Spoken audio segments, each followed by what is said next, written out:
Good evening, everyone, and thanks so much for joining us this evening for what is our fourth in our menopause series of Restless Presents with our partners, My Menopause Centre. And on this occasion, we are looking at menopause in the workplace. Before I hand back over to Helen, who will chair this evening's event, I wanted to remind you of a couple of housekeeping points. So please post your questions and thoughts in the chat function at the bottom of your screens, and feel free to post throughout the presentation. There will also be time for questions at the end. This event is recorded and will be mailed to all who registered for this evening, along with links to any other resources, and it will be available to view on our YouTube channel as well, and within the menopause section of Restless. So I'd like to hand over now to our panel chair, Helen Normoyle, who is co-founder of My Menopause Centre. Helen has held Chief Marketing Officer roles across the healthcare, beauty, broadcast, furniture and property sectors, and is a self-described women's wellness champion. Over to you, Helen. Aideen, thanks so much and welcome everybody this evening. Now, as you'll have seen from our invitation for the event, a staggering 1 million women are poised to quit their jobs here in the UK. And this is following the 900,000 that are estimated to have left their jobs because of the lack of menopause support. And unbelievably, 63% of companies still don't have a menopause policy in place. There are so many consequences to this lack of support. We lose in the UK an estimated 14 million workdays every year due to menopause symptoms.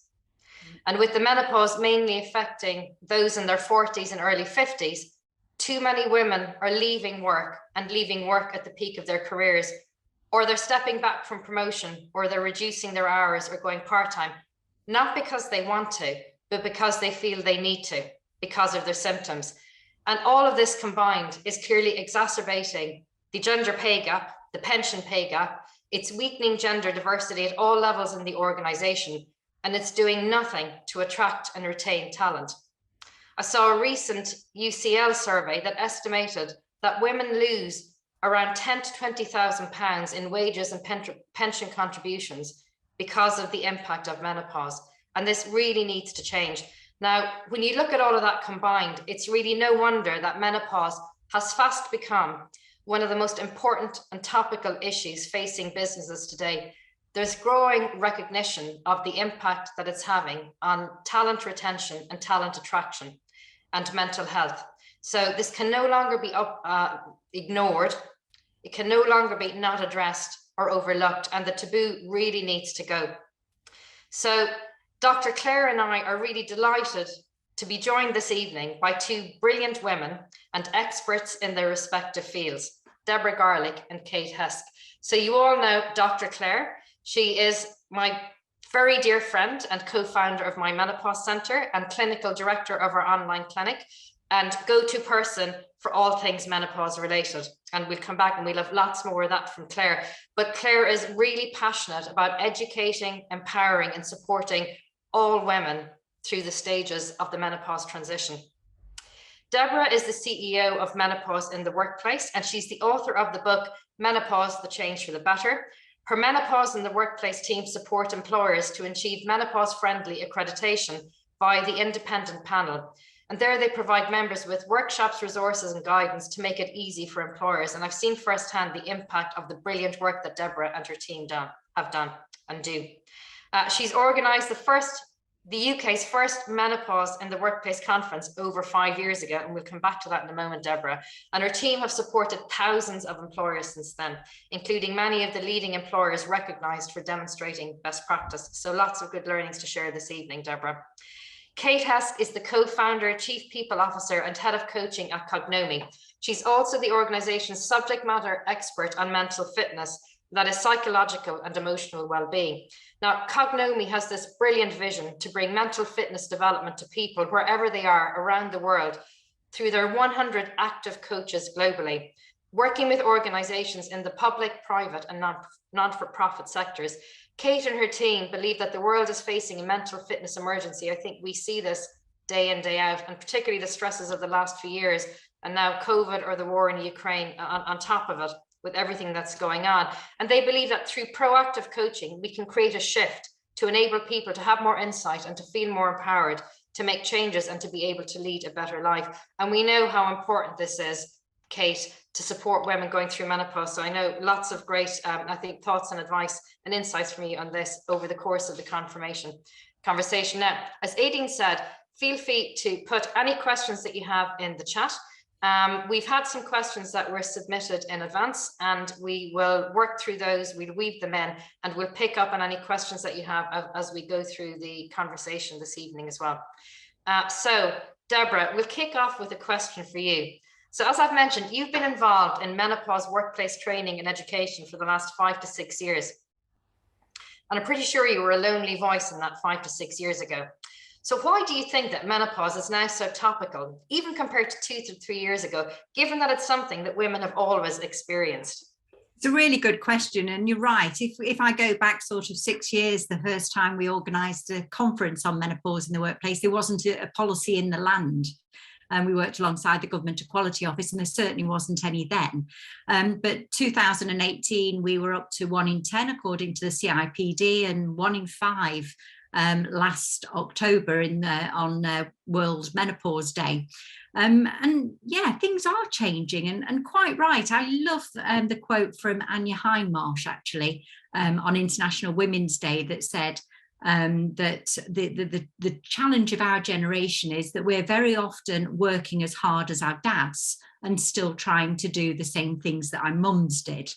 And I think that's right. We are the first generation to experience menopause during our working lives.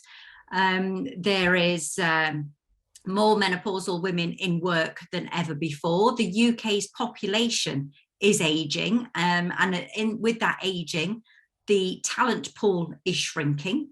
So more of us need to stay at work because employers really, really want us.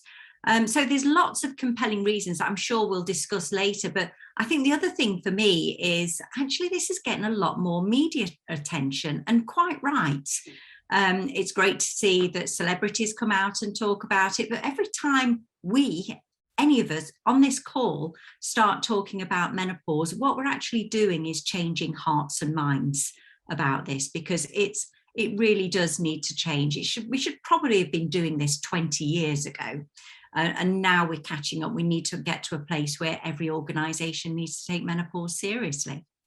Yeah, look, that's a great point, Deborah. And I think your point around this generation of women coming into their 40s and 50s are not going to stand for it, you know, and that really is forcing the change, and having more women in senior roles in many different organisations is really making the difference. And women like yourself striking out there to go out and make a difference obviously is transformational. So Dr. Clare, you've treated thousands of women through the menopause, many in work. What are the symptoms of menopause that you see that most impact women in the workplace? Yeah, it's probably hard to answer what are the symptoms that don't have an impact, because the symptoms can be so wide ranging and impact in so many different ways depending on your job and working environment. I mean, if we sort of think really broadly, so the loss of estrogen, and I'm stressing that this is not a personal failing, can result in psychological symptoms that can have big impacts, such as anxiety, low mood, with impact of loss of confidence, loss of self-esteem. There are the cognitive symptoms due to loss of estrogen in your brain, so brain fog and feeling woolly-headed. We know that there's estrogen receptors in the word finding bit of your brain, so that can't find the word, memory issues, you know, all sort of feeding into that anxiety, which is so common anyway without those symptoms. Loss of sleep obviously impacts everything. And then the physical symptoms, so you know, yes, the hot flushes and people feeling really embarrassed sitting in a shirt that's suddenly become drenched, but also the aches and pains, particularly if you've got a physical job, you're working on a shop floor, on a factory floor, you know, it can be really tough if you're waking up with stiffness and with general aches and pains through your joints. So I would say the sort of whole gamut of symptoms can have an impact. Yeah, no, that's great, Claire. And then we've had some questions come in advance around, is there an official list of symptoms and the different treatment options? And because we're focusing this evening on menopause in the workplace, but we've got lots of great resources. So Emma's going to put some of that information into the chat. She'll put links to those in the chat. So Claire obviously touched on some of the symptoms there. And there's a whole range of treatment options, and we've done other events on that. So Emma will put in links to those resources as well, different treatment options in HRT in particular. Now, Claire, we know from previous conversations that sometimes the psychological symptoms of menopause, and particularly around cognitive function, can really impact women in the workplace as well, and contribute to this loss of confidence and self-esteem. So Kate, maybe a question for you on that front. If you look at the impact of these symptoms on mood and cognitive function, in your experience, what advice would you give women who are experiencing that? And what role can mental fitness and coaching play in helping women to feel like themselves again? Yeah, thank you. So Claire's pointed out some of the obvious symptoms beyond the physical symptoms, if you like, around self-esteem, confidence. I'd build into that, absolutely stress and anxiety, which Claire mentioned as well, but also motivation, positivity, optimism, and all of that will contribute to someone's ability to be their best at work, to do their job, to perform to the way that the organization expects them to perform. So when we're talking about menopause in the workplace, it's really important to recognize that all of these symptoms will absolutely potentially impact somebody's ability to do the work they're employed to do. So the advice we would give is to create space to become aware of what's really going on, to pause for long enough, to reflect and notice, to tap into the resources that we're going to share as part of this, but to tap into an awareness in oneself of what's really going on for me, to recognize that my symptoms will be probably different to the next person's symptoms. And this is an individual perspective and something very personal to me. So accepting that and embracing that is important. But firstly, giving it space, and that might sound strange, but we've got to stop for long enough to notice what's really going on. Notice what we're thinking, notice how we're feeling, and then work with that. And I would recommend, and like to talk more about this as we go through the evening, but find someone to share your thinking and feeling with. And that's where, for us, mental fitness coaching comes in. Having identified, what I'm thinking, how I'm feeling, I can talk that out with a thinking partner, a professional coach in this way, but also, a thinking partner, a supporter in the work setting or outside, to be able to make sense of what's going on for me and to be able to build the capacities, the agency, the capability to step more into perhaps courage. Some of the questions are about how do I address the conversation that I need to have? So we need to find the courage, don't we? We need to manage our emotion to be able to step into that space positively. And we can do that by helping, by getting some help from somebody else who can help us with the thinking. So that would be my initial thought around that. That's really helpful, Kate. So we know there are some very progressive employers out there that are offering coaching to women, and particularly women going through menopause, to help with issues around confidence. But to your point, if that's not something that your organization offers, or it's not something that you can afford, find really the importance of finding somebody to talk to kind of share how you're feeling. So whether it's a good friend outside of work or somebody that you trust in a work environment as well. And Deborah, I'm sure we'll come to that in a moment as well when we look at best practice and some of the work that you've been doing on that front too. So if we think about the support that organizations can give people as they're going through menopause, I think we sometimes think of it in terms of carrots and sticks. So carrots being the very many positive, beneficial reasons for supporting women, both the women impacted in the organization and generally everyone in the organization to raise awareness. And sticks being more around an organization's legal obligations.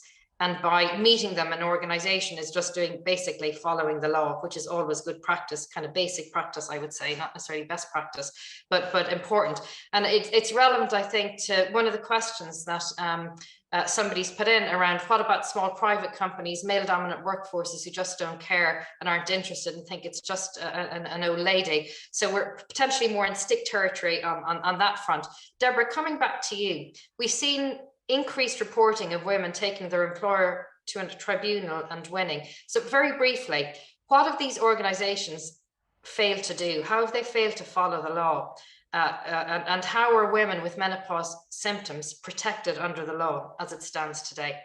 Okay, so yes, very much in stick territory with this one. And to be clear, I often see headlines that the number of menopause tribunals have, seismic shift, and that's true. It has significantly increased, but it's increased on a very, very small number. So a significant increase on a small number is still a small number, but nevertheless, we are seeing tribunals being one now that are related to menopause. Generally, under the Equality Act 2010, menopause can be brought under age, sex, and even disability discrimination. Now, menopause isn't a disability, is it, Dr. Claire? But the definition of disability under the Equality Act means that symptoms can be so debilitating and over such a long period of time that they can be classed as a disability under that particular act. I'm focusing on the Equality Act 2010. There are obligations under the Health and Safety at Work Act too, but that's the one that the tribunals are being brought on. But very often I think that that's just the tip of the iceberg of the problem. It's not easy to get to a tribunal, actually, and so many people stop with whether it's they've run out of steam themselves and thought, you know what, it's not worth it, or whether actually we know that some employers have settled on the steps rather than risk the reputational damage around a tribunal. But when I say the tip of the iceberg, I often encourage people to think about the employment relations issues that you'll have in your organisation. It's not just those tribunals, it's how many people are not being at their best, or have got problems at work, or whatever it might be. It's much broader than that. The only way to win at a tribunal actually is not find yourself there in the first place. So this is why some employers are taking action, because having a policy in place, training people up, engaging the workforce, and saying, actually, this is something that we all need to know about, educating. I love Kate's point, actually, come back to that one, but putting all of those things in place and looking at the facilities as well. Great organisations usually ask two questions of their employees, and that is, what can we do to help you be at your best at work, or what's getting in the way of you being at your best at work? Same sort of thing. And then listening and taking action, because it's very often not the things that employers think it is. So if you look at somebody like HSBC UK, it was very clear it was the uniforms, nylon fabric, making people sweat, very tightly cut, made for somebody that was, very premenopausal. So they actually just changed them. Or flexible working. So asking those sorts of questions. To be honest, most reasonable adjustments are very, very cheap things. I'll give you another example. A woman was, the feedback came through, I just want a fan. I get a bit hot. Why do I have to get everybody to sign it off to get one? And that particular organisation just added fans to the stationery order, and it just took that away completely. So they're usually small things, usually over a short period of time, usually cheap things, but can make a world of difference. And for so many, just being able to talk about it without feeling embarrassed, or as Kate was saying, find somebody in your organisation so you know you're not on your own and you've got a listening ear. And I'll probably add to that, champions. More and more employers are now having champions. I know HSBC have got 50 in their organisation, RSA, an insurance organisation, have, Santander have the same. So if you don't feel comfortable talking to your line manager or HR, you've got a listening ear there. And very much like you might have a mental health first aider for that matter. So they're the key things that employers are doing. And it does make a significant difference in that organisation. Yes, so Deborah, I think you've touched on a huge number of things there that touch on what best practice looks like and the things that women need. I wonder, before we come to drill down on that, Claire, I wonder if it's just helpful to just kind of frame the menopause, because I think people are often surprised at what age perimenopause can start at, how many symptoms and how long symptoms can last. So maybe a quick 101 on the key things about the menopause, so that everybody on tonight's session is clear on just how it can impact women and over what duration, and how it can therefore impact their career over multiple years. Yes, yeah, no. I think it would be good just to take a step back and think about what are we talking about. So the perimenopause is really the start of the menopause transition, where your ovaries aren't reliably making the estrogen in the rhythmical, predictable way that it has done basically from puberty. And the perimenopause can really start in your early to mid 40s, really quite a common age. So women will often not recognize that the symptoms that they're experiencing are related to the menopause. They'll say to me that they just think that they're not coping with stress. Suddenly they're just hit with anxiety and sort of starting to look for reasons for that. And then those symptoms all feed further into the anxiety. If you're worrying about symptoms, it just makes it all worse. So perimenopause can last up to 10 years, but frequently less, on average 5 years, up to 10 years. And then the menopause is defined as 1 year of no periods. So that's when your ovaries stop making the estrogen altogether. The estrogen level stays low rather than fluctuating wildly.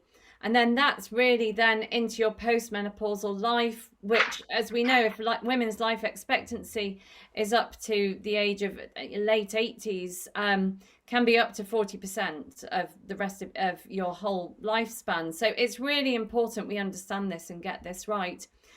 And I think the reason it's so important to talk about it in the context of the workplace is because those changes that Kate and Deborah have been describing can really change women's experience of the menopause. I know I'm talking a lot about anxiety, but I hear about it such a lot in the clinic. Anxiety, loss of sleep, loss of self-confidence, loss of motivation, as Kate called out. And if you can get it right in the workplace environment, we spend so many hours of the day at work, you can really alter symptoms. You take away the anxiety, you can diminish some of the physical symptoms, you can diminish the hot sweats. So it's really important that we are the environments are supportive, women are allowed to talk, because it will really alter the intensity of symptoms and women's experience as they go through.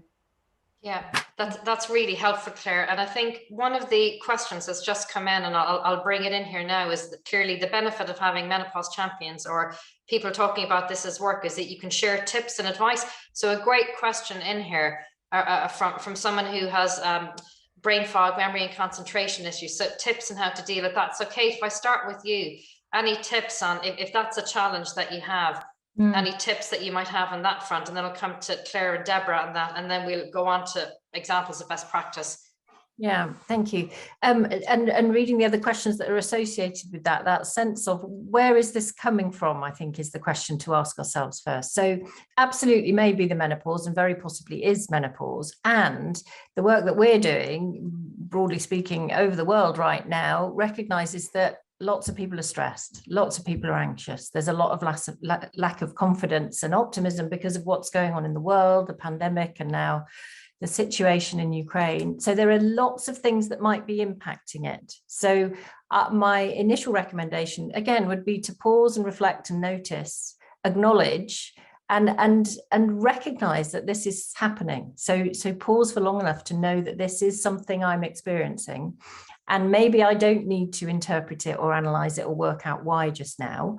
For a while, I can recognize that it's happening, and then I can work out where I need to go to get the support to work with it. And, enabling our brain to work at its best requires us to stop panicking, to stop generating adrenaline, to be able to, use the prefrontal cortex to think proactively and productively.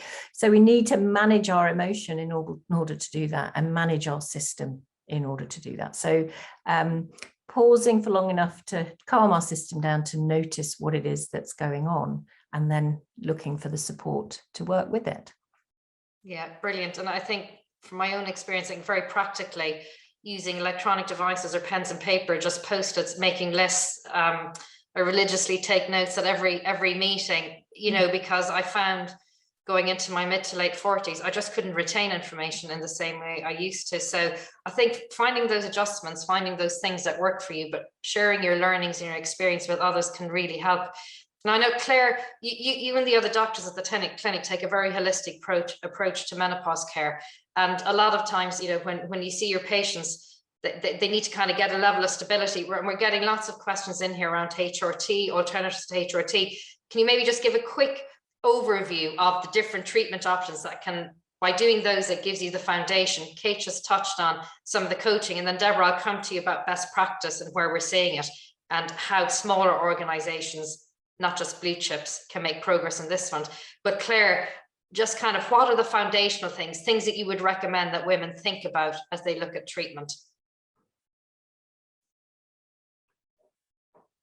Claire, I think are you on mute? Thank you. Brain fog. So it really is not one size fits all, and there will be different aspects that you can pull out. I really like what Kate said, taking time. So if that's lifestyle changes, to build more time into your lifestyle, if it's exercise, if it's yoga, whatever it is for you, to just have time to just calm your frazzled mind sometimes. And we know that that can decrease the intensity of hot flushes. Cognitive behavioral therapy can decrease the intensity of hot flushes and help you deal with the psychological and other cognitive symptoms of the menopause. There are alternative therapies that some people will find helpful, whatever sort of captures your imagination, whether it's Reiki or reflexology, some people will find that helpful. Acupuncture. For some herbal remedies, just slight word of warning, herbal remedies are still pharmacologically active. So you just need to make sure that they're not going to interfere with pre-existing health issues or medicines that you're taking. There's medicine that your GP or menopause specialist can prescribe that isn't HRT, that can definitely take the edge and help some symptoms if you don't want to take HRT or you've been advised that HRT is too risky for you. And then there's HRT, which, it is the most effective way of managing menopause symptoms. You often don't get hormone replacement therapy prescriptions right first time. It can be a bit of back and forth and tweaking and finding the right combination of hormones. But if you can find the right HRT for you, it can make the world of difference as well. But I would really stress, often you need something else as well. The HRT is brilliant. But, working with somebody like Kate, talking to somebody like Deborah, often you need the sort of talking as well as the hormones to get you back on track, I would say. Yeah. Brilliant, Claire. So that's really helpful just in terms of getting a foundation. Now, some excellent questions coming in around, so what can organizations do? What should they be doing? So Deborah, you touched on a whole range of things there, from education to training to workplace adjustments. If we kind of break it down and think about, if you're saying, what would the top 3 to 4 things be? And then I'm anticipating education will be one of them. Let's go back to education and what that entails. But top of mind, what are the key 3 to 4 things that organizations should look at doing? First of all organizations are very, very different. I saw the note about HSBC being a large organization, but we also see organizations with a small number of people. And they're all different from a cultural leadership, what they've already got in place, what they might have access to support an individual. But the same key elements are true. So whether it's making it clear that your organization treats menopause in the workplace seriously. And for some organizations, that's a menopause policy. For other organizations, it's a guidance document. And, if I think of other organizations, they just bring a collection of information together and have menopause hubs and menopause support groups backed by senior leaders and giving them access to that. So that's demonstrating that you take this seriously. The other one is the culture, the communication and engagement around this. I mean, it was great listening to that conversation about brain fog, because that is probably one of the number one ones in research, time and time again, that comes up top. All of the education and the communications helping people understand that perimenopause is the most mysterious phase of them all. You don't know it's there, possibly, but you might be experiencing brain fog. So getting the communications going so that menopause isn't something that people feel embarrassed about. Now, obviously, we can say, let's talk about menopause, because that's what we do every day. But, I'm also appreciating that for so many people, this isn't an easy conversation to have. Menopause is something that might actually flinch when they start getting used to saying the word. They might feel embarrassed about it.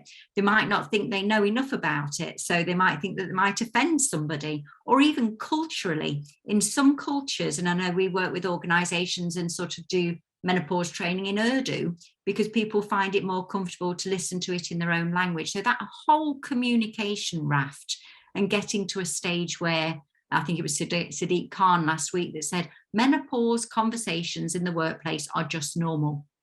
It's going to take time. It's not a one-hit campaign. It takes a while for people to get used to it. So organizations are doing great work in making it a normal conversation.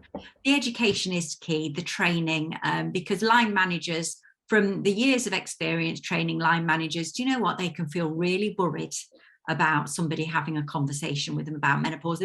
They don't get menopause education outside of the workplace. And they don't know what they don't know. So actually educating line managers so that if a colleague is struggling, they know how to open up the conversation, what workplace adjustments might help, and what menopause is and isn't. So that's key. Same with HR and occupational health, but the training for everyone, because to be fair, we're all here because menopause isn't talked about enough. We're not necessarily taught it by our mothers. We're now being taught about it in schools, but getting that education out there so everybody knows what perimenopause is. If we do our job right, our daughters and sons coming through will just go, of course I know all about menopause. Why are you telling me about it? So that whole training is key. And I'd probably add to that your EAP provider, your employee assistance provider. It'd be fantastic if they all had access to Kate. But many EAP providers do provide coaching, do provide CBT, but so many of them have never trained their counsellors on menopause. So that whole raft. And I know I've talked about facilities before, but that's also very, very important because, access to cool air, access to uniforms, access to a desk fan, flexible working hours if possible, all of those are absolutely key in this campaign. Any others? I think I made that 4. So I think I'll stick with the 4 on those. They're the key elements all employers need to focus on. Yeah, I think that's really, I think what it shows, Deborah, is just how it's something that everyone in the organization needs to engage with. And I think that was one of the very clear messages that Sadiq Khan put out. I think when he announced the new menopause policy that he was launching at City Hall, one of the things that really struck me was the focus he had on culture. And, saying that all staff are responsible for having a general awareness of menopause issues. And this for me is key because I think part of the challenge in the workforce is that menopause is wrapped up with ageism in the workforce, to challenge inappropriate behavior or derogatory remarks about menopause, because very often it's kind of seen as, older women being doddery and incompetent and kind of emotional about things. And that really just reinforces and perpetuates the stigma and the taboos around it. So I guess one of the key things I think we see in best practice is it really is leadership from the top of an organization, and it is toned from the top and people really leaning in. And I suppose to really make sure that it's not enough really is it just have a menopause policy. It's about bringing it to life and implementing it. And living it day in, day out. It's not a twice a year activity around International Women's Day and Menopause Awareness Month. No, and the mission that we tend to do, or what we look for, is the question that we ask of an employer when they're doing this activity is, how has the lived experience around menopause, or for somebody experiencing menopause, changed in this organisation? And I know big organisations like Boots and HSBC, they've got a lot of parts of the organisation to shine a torch on when they're putting their campaigns together.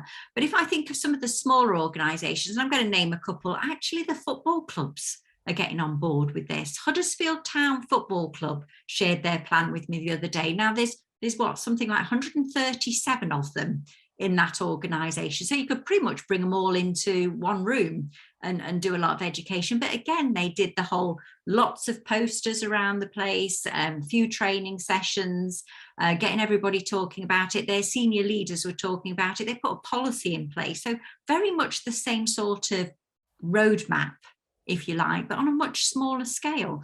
And I think they probably have succeeded in changing the lived experience faster than some of those big organisations. So some small organisations can actually have a benefit.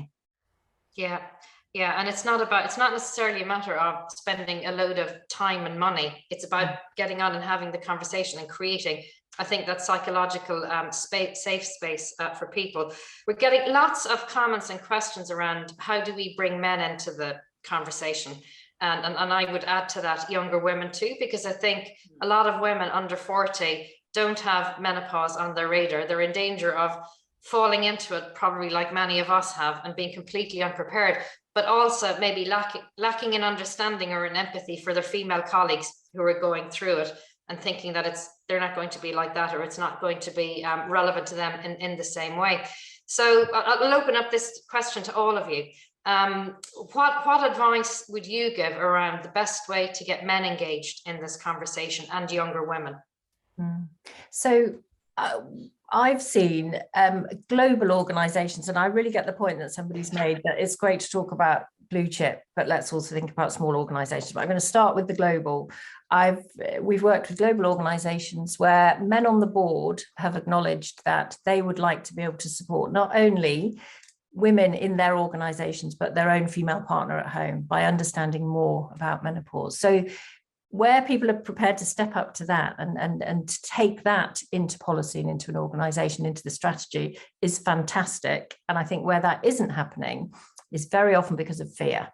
And men or anyone in an organization where there's stigma attached to anything, including menopause, are often scared of what's going to happen if they, open up the lid and have a look underneath and work out what's going on and how to support people. So I think fear is often at the heart of it. So doing whatever we can to help continue to break the stigma and through influence as much as conversation, I think will help get beyond that. But we are starting to see that happen because the stigma is breaking, and this is of course part of that, and everything that's happening systemically is part of that as well. But that's what we've got to get to, and to engage people to understand that they don't need to be fearful. So we've got to approach it confidently as well, and not create a fear reaction from people, I would say. Yeah, I've been really struck by the workshops and talks we've given to different companies, and particularly when there've been men on the board. And, we've gone physically into factories and we've given talks to the likes of brain's gone blank, Boots, and the sort of bigger companies.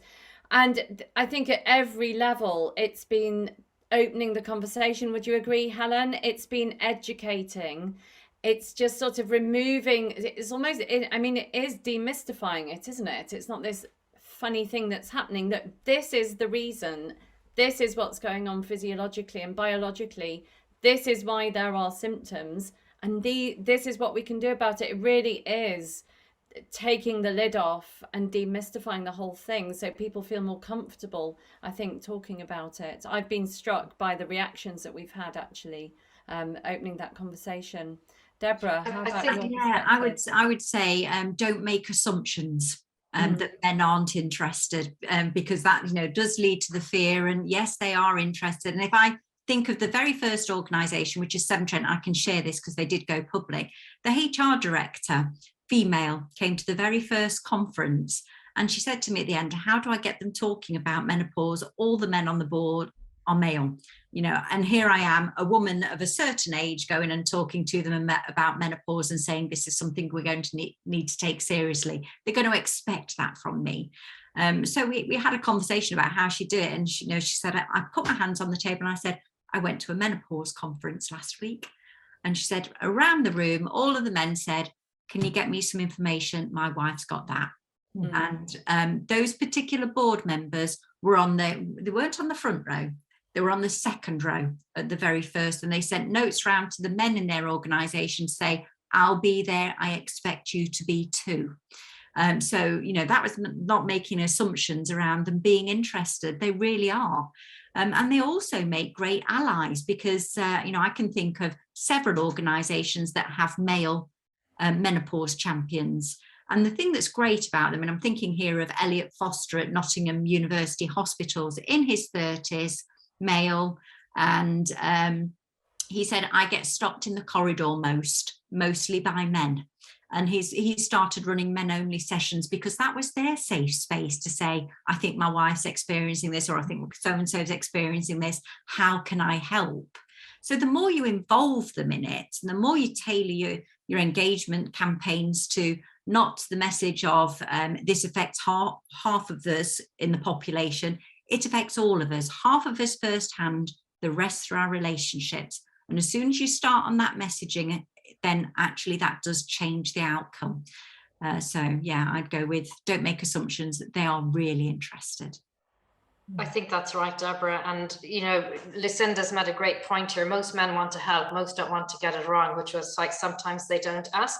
But I think the points that you're all making, which is demystifying it, takes the fear out of it. And by having a demystifying session with everyone in the organization, there's a level playing field in understanding and language. So, and that creates a shared space for people, I think, to come together and to have the conversations. And, you know, there's several comments in here about being in smaller organizations with less resources.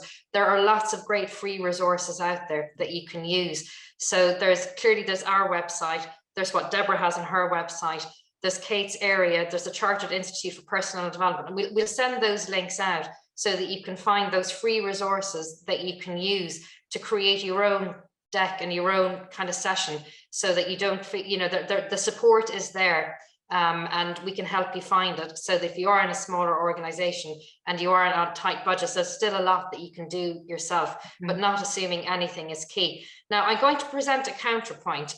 When we posted about this on social media last week, Dr. Claire took part in a panel which included Caroline Noakes, who's the brilliant chair of the Women and Equalities Committee. And she, you know, said that every organization should have a menopause policy. And we had some people disagree with that view. And I'll quote here, because I think it's a good challenge, and I can really understand where this person is coming from. As a woman, I find this utterly ridiculous. So employers should have a menopause policy. It's already hard enough for women in that age bracket to find work. You'll end up making things worse for them. So just your thoughts on that, and just really, I suppose, reinforcing how clearly that it's a tough situation that woman is in. But what are your thoughts and reflections on that? And how can a menopause, to really nail it, what impact is a menopause, the positive benefits of having a menopause policy? So who'd like to take that first? I'll go with that one, because I do get this. You know, we fight for equality, and it takes a while to climb your way up the greasy pole. And then suddenly, this was actually something somebody said to me the first time I went into a police force. This is 2016, 2017. And actually, I got a message saying, can you not talk about that here? Because I don't want to show any weakness. I wear the same trousers as the men. I do the same job. And I don't want them to look at me in a different way. And so you can really understand where that sort of feeling comes from. But actually, that same workforce, that same police force were the first to publish a policy. And actually, the more and more they got people on board with it, the men weren't seeing it as a weakness. They were asking for information. And so I was actually thinking, after a time, once it's embedded, once they'd sort of took a deep breath and did it, it actually leveled the playing field. Because what the figures you quoted at the beginning, Helen, 1 in 4 women consider leaving work during their menopause. That's tragic. So actually, if we help people through that menopause, it could be at work for another 25 years. Leveling the playing field can extend your opportunity to go further up the career path and stay at work for longer. So I think it's worth the initial ouch, is this going to be okay? But also, to Kate's point, we work with international organisations, and it's now sort of getting to the stage where we're having the conversations with those organisations and getting that feedback so much more that I appreciate now how much we've moved in the UK. That feels to me like progress. 5 years on, we don't hear quite as much as that, but certainly in the US and Canada, for example, we do hear that a lot more. So I'm at the point of, that's a point of the journey. Once we all get past the point of menopause being a mystery and being something that somebody could hit us with, then, you know, it's a very, very different place to be working from. And there's a point in the chat about, and you touched on it there, Deborah, that you know, at one time there weren't any maternity policies. Yeah. And now, you know, we're seeing a move towards menopause policies. We're seeing a move towards more and more mental health policies. So this is all about demystifying and breaking stigmas, and putting focus where it needs to be to support people to give their best at work. So the more that a policy is put in place, it creates the focus for people to have conversation, as we've said, and to know what's possible and how they can be supported within an organisation. And I would second that, Kate, that if you don't talk about it, if it isn't brought up, if you do hide it away, you don't learn about the positives. You know, that the focus has to be on what can you do. This is going to happen. It happens to all of us. And many women will sail through, some people won't sail through. And so what are the positives that we can take from this? Well, if we don't open it up, you know, if we do hide it away, how do you find help? How do you get better? You know, I hit every single clinic, there'd be somebody who's stepped down from a role, who hasn't gone for a promotion, who's off sick from their job, you know, all of those difficult to measure things, that ways that the menopause can affect women. And that, so yes, I would challenge that view that it doesn't have to be another stick that they beat us with. You know, you have to look at the positives. You have to open it up to see those positives. Yeah, and I suppose one of the key things again that's coming out of this is not assuming. So we know that we can't assume that my experience of the menopause is different to yours. So every woman's experience is different. But I suppose it's also recognizing and looking at and having the insight that not all women will welcome this conversation in the workplace, and it's about meeting people where they're at and understanding how to engage and have a constructive. So it's not a battle, but it's a conversation around how this will help and how we meet people where they're at and how we move it along. So all people really, I suppose, but really great tips and great insights there, I think. Couple of last things as we move into the last 5-10 minutes of the session. With the focus on this and, you know, with the focus on having a menopause policy, what should organizations be looking at in terms of impact?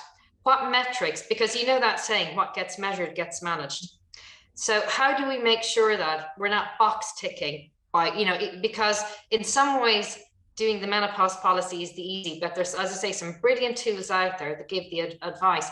How will we know 1 year from now, 5 years from now, how will we know we've shifted the dial and we're making the change, we're seeing the change that we're leading for? I know what the independent panel of Menopause Friendly look for, because you're right, actually, a menopause policy in an organisation that sits entirely in a filing cabinet is not really that much good to anybody, is it? You know, it's just gathering dust and it's not in use. It makes no difference at all. So when I say that they look for how has the lived experience changed, now obviously organisations all do those great place to work surveys and regular things. So, you know, has anything on there changed? One thing that I thought was really cute from one of the organisations is they insisted on adding menopause to their absence and sickness. And I say insisted because they'd not really started on their journey to raise awareness or put training in place, but they thought we add it to the absence, reasons for absence. We will know if we are getting through, if people are brave enough to tick that box, or if line managers understand what to do if somebody ticks that box and have a conversation. So that was a great metrics. How many those organisations that introduce new uniforms, how many people order them or order desk fans? Has that changed? Has anybody asked for workplace adjustments, citing that their menopause is there? And when it comes to communication and engagement, we often ask for how many people are clicking on those? How many people attended that webinar? How many people gave feedback? What was the feedback that they gave you? Because that's really valuable. Because very often if you finish the webinar on what else can we do to help you, and then change it and then tell them that you've changed it, that's actually a really great engagement mechanism to use. So just some off the top of my head there. But it does need to be measured in that sort of way. You can't just tick the box and say we've done it. You actually want to make sure it's getting through and changing the lived experience. Yeah, they're great tips, Deborah. Kate, Claire? And some of the things that will contribute to the lived experience are some of the aspects that we've touched on already around kind of psychological aspects, how motivated people are, how confident they are, how stress and anxiety are. And organizations are increasingly tracking those over time. So the work that we do around mental fitness, people benchmark, track, check over time how people are within the organization around aspects such as those, sleep, confidence as examples. And of course, you'd need to associate that specifically with menopause to know if the impact was there. But through data, through surveys, that's very possible. And the other big piece that's out there right now is a huge message around what everybody's calling the Great Resignation. So lots of people are voting with their feet and leaving organizations for all sorts of reasons right now.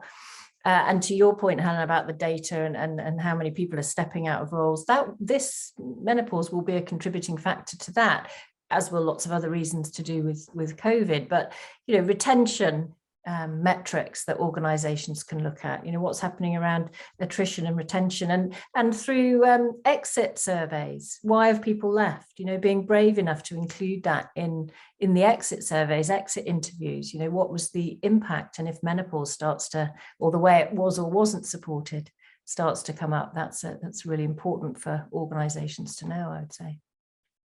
It's a good one as well. Are people asking for workplace adjustments? That's key, because that shows confidence to be able to ask. And also if they're given, you're looking at it on both ends. Also the support groups that are going on. Organizations measure how many people are actually joining the support groups, because that's encouraging everybody to talk about it. And if it's, X number of people and they know they've got X number of the people at this sort of age group, they know what the percentage is in there. So there's lots of different ways that you can actually track it. And I think just looking at who's voting with their feet, as you said, Kate, the Great Resignation, if I just think how medicine's changed since I was a junior doctor, looking up with very few role models, particularly in surgical specialties, and just seeing how that is now changing, for women coming up, how many women are on the boards? I know these are the sort of really big overarching things, but how many women are occupying those senior positions? Where's the gender, where's the pay gap? Is there a pension gap still? That I know that's ultimately the bigger picture, but for women looking up, are those role models there? I think that's a brilliant point, Claire. And there's the ESG agenda is getting a lot more focus, so environment, social and governance. So a lot of places, a lot of organizations are now publishing the gender makeup of their organization by grade, and that's hugely important, because as the progressive organizations are setting clear targets for themselves about where they expect to be in terms of gender parity, by grade. And that will drive the closing of the gender pay gap, because the gender pay gap isn't really there for people in their 20s and 30s. Where you really start to see it to grow is for women and men in their 40s and 50s. And clearly menopause will be a key contributing factor to that. So last point before we close. So in the event that I mentioned earlier on that Dr. Claire spoke at, Caroline Noakes also said, I'd be astonished, given the evidence we've had, this is for the Women's and Equality Committee, call for evidence on menopause in the workplace if we didn't include in that recommendation that the menopause be made a protected characteristic. So, Deborah, a quick question for you. Very practically, what would that mean for all employers, big and small? It would make a lot of difference, actually. My personal preference is that menopause is the 10th protected characteristic rather than policies being made law, to be honest, because I think it gives a very, very clear message to organisations, to individuals, and also in the worst case situation for tribunal judges. Because at the moment they look at a case and go, is this sex, is this age, is this a disability? Whereas if it's menopause, I think they're much more likely to take it more seriously and, go on behalf of the woman if it's deserved, rather than going around the houses of, well, what is this anyway? So clarity for all, actually, on the 10th protected characteristic. I'm keeping my fingers crossed on that one. Yeah, I think we all will, but I think Caroline and her committee are a force of nature. So I'd be pretty confident if I was a betting person, I know who I'd be betting on to get it through. And I think there's a massive groundswell of opinion. So we've had a brilliant comment, and a brilliant question here. Is there life after the menopause? And just a quickie of that, there absolutely is. You know, we live the rest of our life post-menopausal. Life expectancy is going up. It's 40% of our lives. Seize the moment. We're all of us here are passionate about raising awareness so that women have a better experience of it. So on that, I'm going to come to each of you. Top tips for living your best menopausal life, whether at work or at home. Kate, I'll start with you. Spend time to understand yourself, appreciate who you are as an individual and what it is that you want out of life. So get focused on your purpose and your meaning, and create space to give yourself the opportunity to live that life as you wish to live it. Fantastic. Deborah? I would say, yes, this is a new chapter of my life. Embrace it, and accept who you are. I mean, I don't think I'll ever be rid of my brain fog now. It's pretty much legendary. I think I deserve a t-shirt that says not a noun to my name. And I accept that I cannot remember. You know, I'm always doing spontaneous charades with my friends and family. That's just me. But you know what, there's lots of benefits as well. And I was reading up something, and perhaps Kate knows more about this, I'll ask you afterwards, that you might lose your nouns, but you actually do improve on some areas of cognitive function. And you know what, I'm happy in my skin. I'm okay. You know, this is the next half a century, and I hope it's as good as the first. Brilliant. And that's fabulous, Deborah. Kate and Claire, I'll leave the last few words to you. Top tips? Yeah, thanks. Yeah, no, I mean, I think because I can't take my doctor hat off, I would say it's really understanding what's going on. You know, you are not going crazy unless you want to be. You know, you have not got early dementia. You are not coping because you're a weaker person. You know, these are physical changes, but there are lots of things that you can do to work around them, to help them. And so just understand what's going on in your body, understand the options for feeling better.